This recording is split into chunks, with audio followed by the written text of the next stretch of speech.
I've lost count of how many sunrises I've seen since I've arrived on this island. Hundreds, I'd imagine. Yet each one seems more beautiful than the last. Sometimes, I like to take Athena out just before dawn and watch it while flying through the morning sky.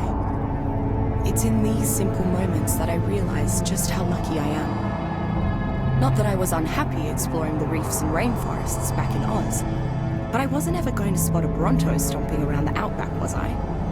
Since I got here, I've had the opportunity to study creatures that no other biologist has even witnessed. I'll always be grateful for that. I'd been holding out for a change in weather before studying the wildlife of this island's peculiar tundra region, but I think it's safe to say that it's not forthcoming. Clearly this planet has no axial tilt, and therefore no seasons. That ice and snow isn't melting anytime soon. Can't say I'm happy about it.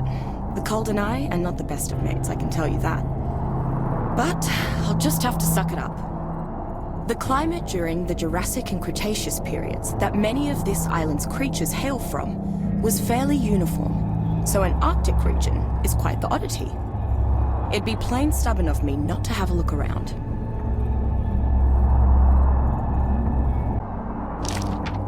The tribe that call themselves the Howling Wolves has really made this northern adventure a lot easier.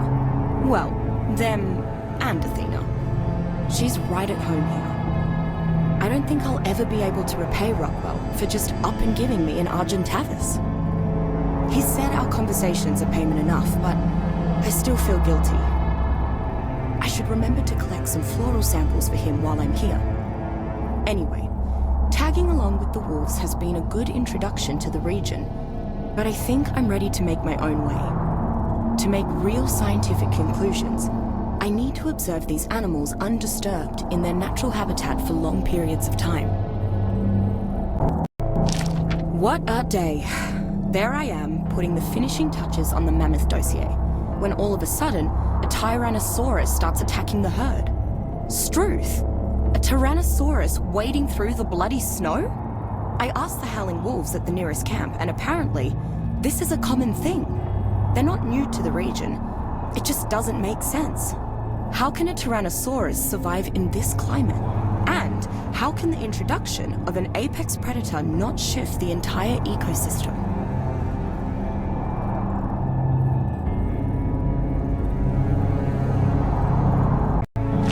Well, I've combed through more carnival droppings than I care to calculate, and I can't say they provided many answers. All the predators in this region have very similar diets.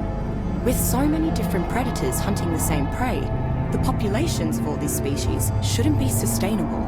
Yet I've found nothing to indicate that any population shift is actually happening.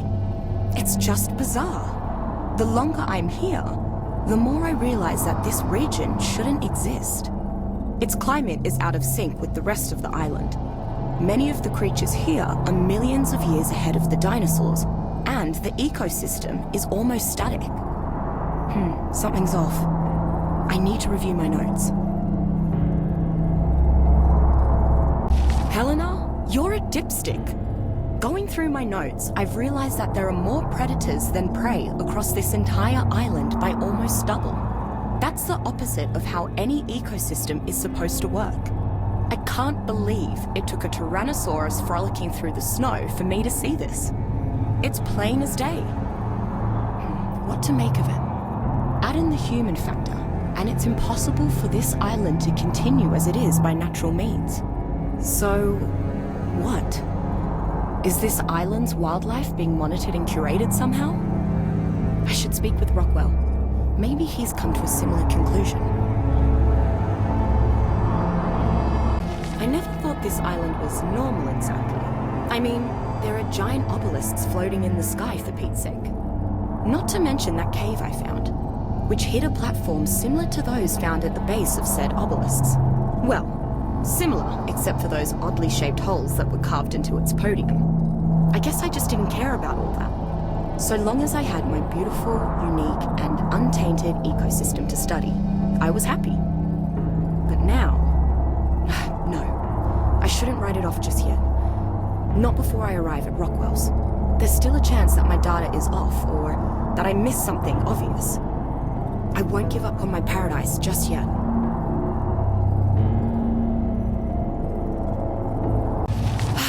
I really need to visit Rockwell more. It's so energizing to be around someone of his experience that still has so much excitement for his work. And talking to him always helps me gain perspective. As for the island's ecological abnormalities, Rockwell reassured me that I was jumping to conclusions. He made a great point. Just because this place doesn't follow the scientific laws we're used to, doesn't mean it follows no scientific laws at all. After all, science is about discovery, and new discoveries can invalidate old principles. So before I latch onto my theory, I need to gather more empirical evidence. Otherwise, I'm no scientist.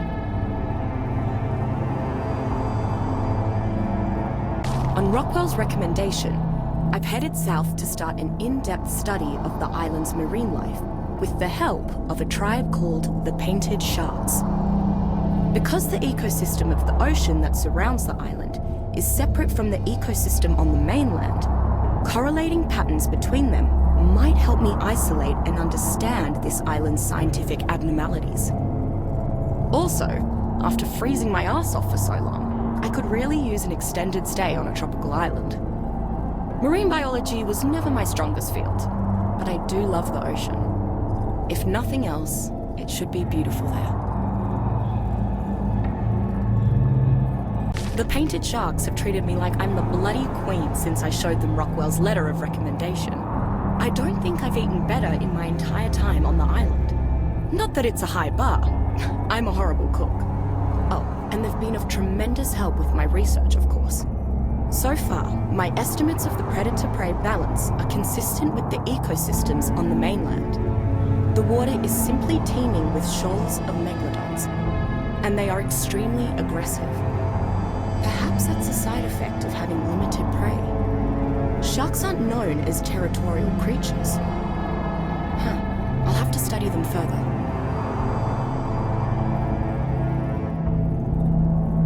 Still no answers as to why the megalodons are so territorial, but I was privy to something even more extraordinary. Megalodon mating behavior. No one's ever witnessed great whites rooting around back home, so that alone is monumental. But I got something even better.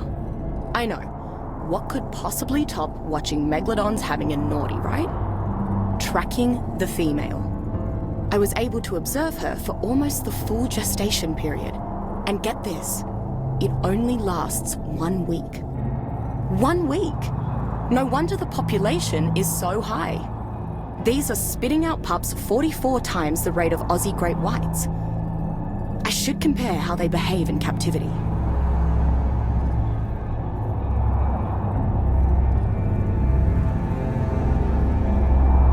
So in addition to all of the oddities I've found with wild megalodons, here's the real cherry on top.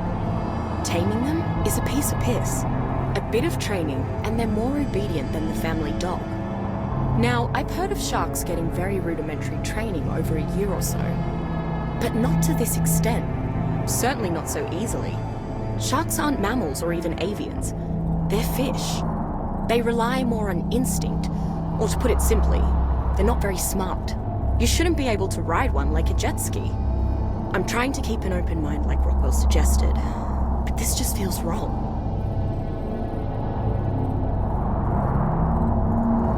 Well, this seals it. Just when I thought I'd made some sense of the notes I took while visiting the Painted Sharks, I spotted the nail in the proverbial coffin. Roos. A whole herd of giant roos were just hopping about the countryside like they'd always been there. As much as I love roos, they just shouldn't be here. Period. They evolved in Oz and Oz only, 60 million years after the dinosaurs went extinct, among a bevy of other marsupials. If I know any genus, it's this one, and Prosoptodon should not exist here. This island isn't an ecosystem, it's a zoo.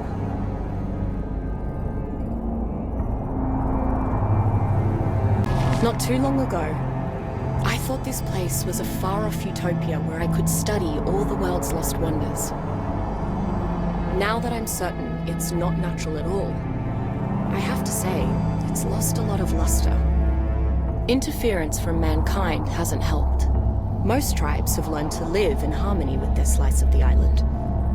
But some aren't content with that. One is even trying to conquer all the others. And natural or not, this ecosystem won't be any better off if it's burned down in some great war.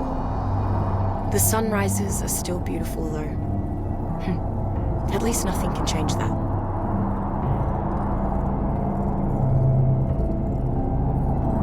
Of all the abnormalities that I've observed, the tamed megalodons stick out to me.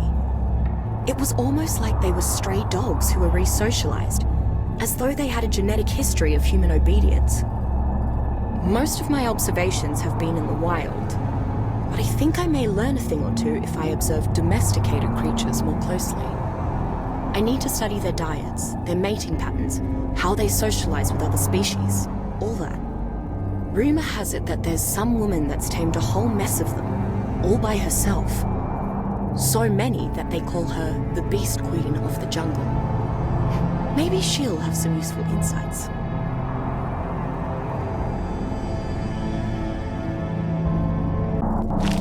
I suppose it was a bit naive of me to think that someone with the moniker of Beast Queen would roll out the red carpet. I guess I got used to all of the friendly treatment that being an associate of Rockwell's earned me. Well, she did let me stay at least. And she hasn't instructed her dinosaurs to kill me yet, so that's a positive. Not that she'd really need the dinosaurs. If that glare of hers gets any more intense, I'll probably just burst into flames on the spot. Struth, I hope she eases up. Sifting through raptor excrement with someone watching is harder than you might think.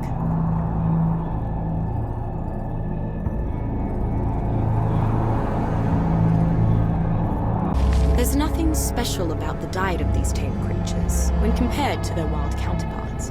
Part of that is the Beast Queen's doing, as she takes them on regular hunting excursions for training purposes.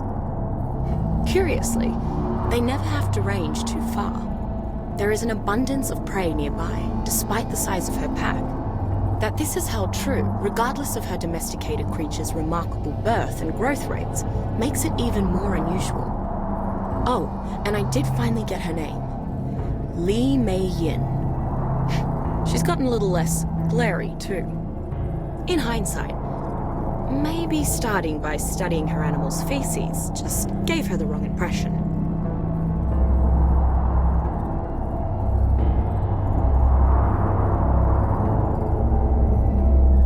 The most interesting thing that I've observed about Mei Yin's animals has been what they don't do.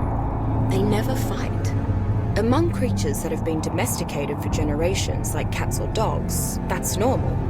But there's a reason zoos keep their animals in separate enclosures. Certain instincts are hard to curb, and there should definitely be more disputes among such a diverse group. Mei Yin has even integrated a herd of herbivores into her army, as their thick hides have proven resistant to fire and explosives.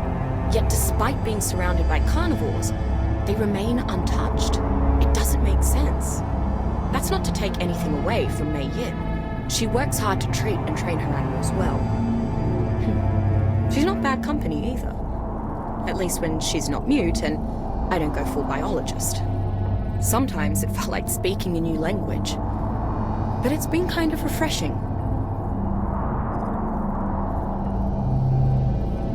After going over my notes from Mei Yin's camp, I've concluded that the animals on this island are not only used to humans, but used to captivity.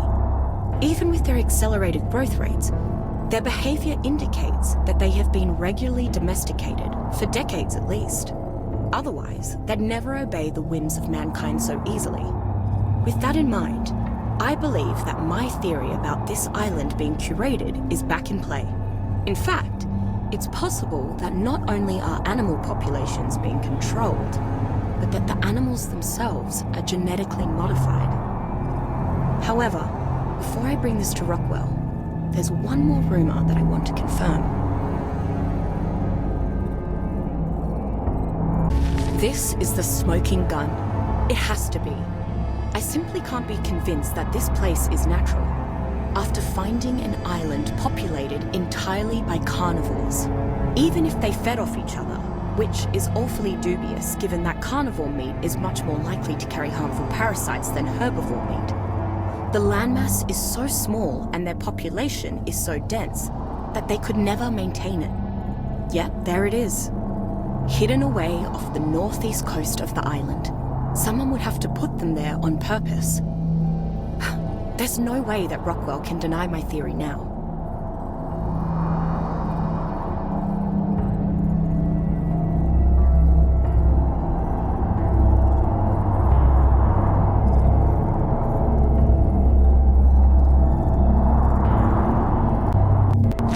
As I expected, Rockwell couldn't deny my theory.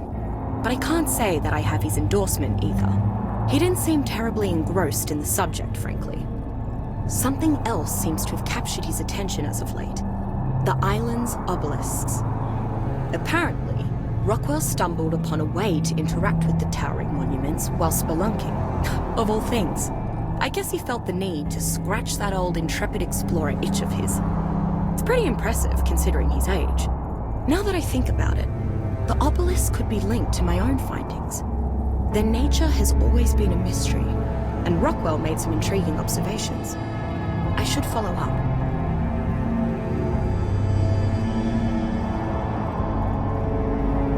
Though I've been received by the Iron Brotherhood, they didn't seem very pleased to see me, especially when I mentioned Rockwell. That's a first. Add to that the rather deserted, gloomy state of their compound, and I'm starting to feel a bit apprehensive. Their leader can't return from his hunting expedition soon enough. All I've confirmed so far is that, yes, they gathered all of the artifacts Rockwell sought, and yes, the artifacts were able to activate one of the obelisks. You'd think they'd be celebrating such a monumental discovery, but it's just killjoys as far as the eye can see. Go figure.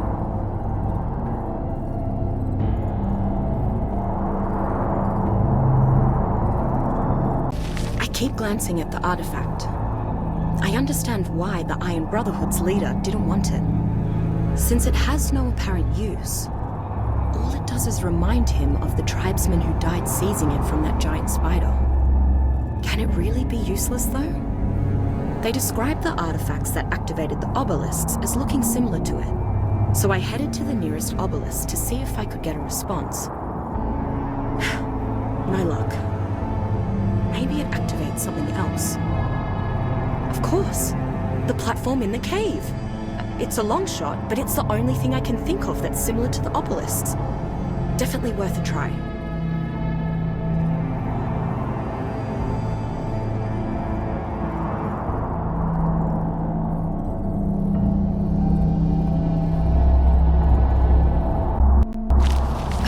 Unbelievable. The artifact perfectly fits one of the slots in the platform's pedestal. How did I not notice that right away? I really am a dipstick. So if this key, such as it is, was acquired by activating one of the obelisks, then it follows that the other two keys can be obtained by activating the other two obelisks.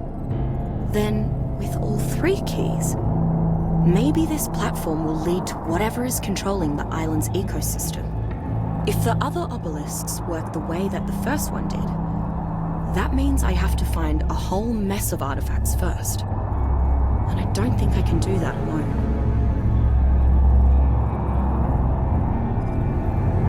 Well, the Howling Wolves are quickly tracking down the artifacts.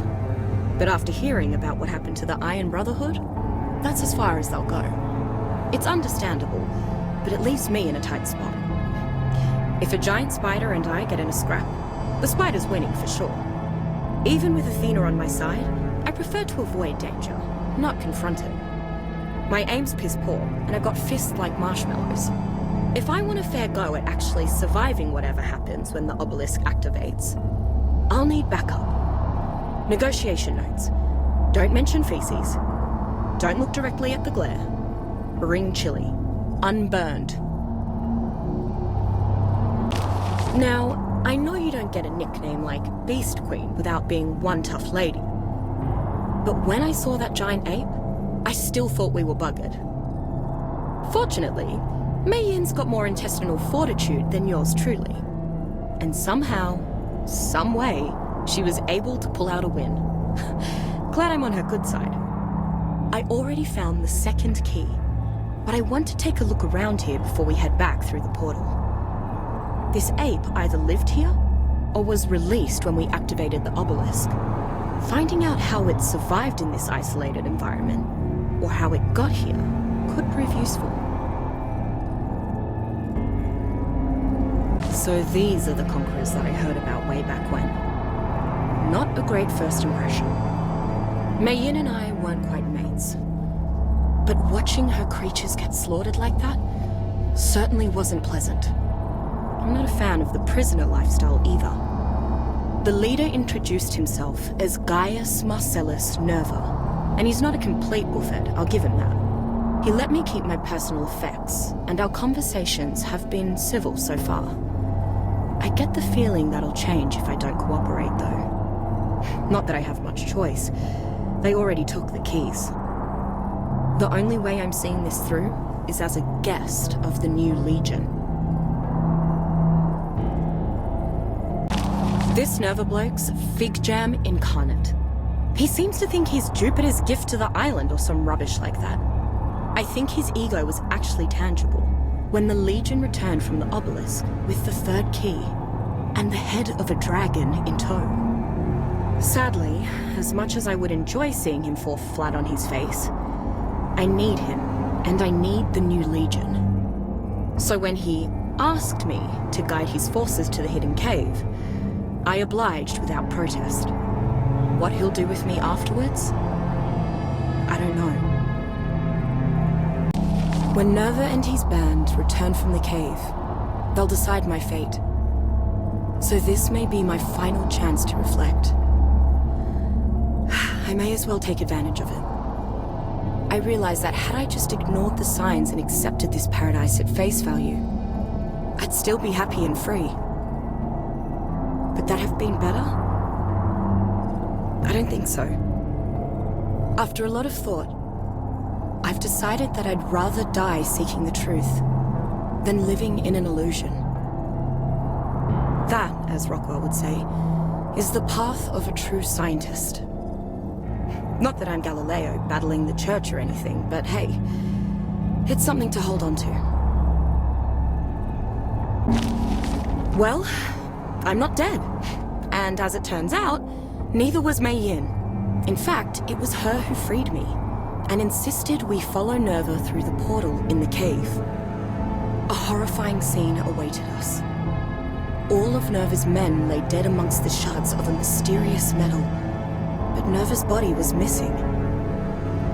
Forgetting my present company, I suggested a peaceful approach if we encountered him. That earned me one hell of a knockout punch. When I came to, I searched the whole station, but the only signs of Mei Yin and Nerva were a few ounces of dried blood. No bodies, and no victor. There, floating outside the window and surrounded by machinery, was the very island that I had been living on. And it too was orbiting high above the Earth along with countless other stations just like it. The ecosystem on the island wasn't just curated. It was completely artificial from the ground up. What in the hell is all of this? Why would anyone construct it, and how could they have possibly kept it hidden from the world? I don't have the answers to any of these questions, or the dozens of others that keep popping into my head. But somehow, I mean to find out. Somehow, I'll find the truth.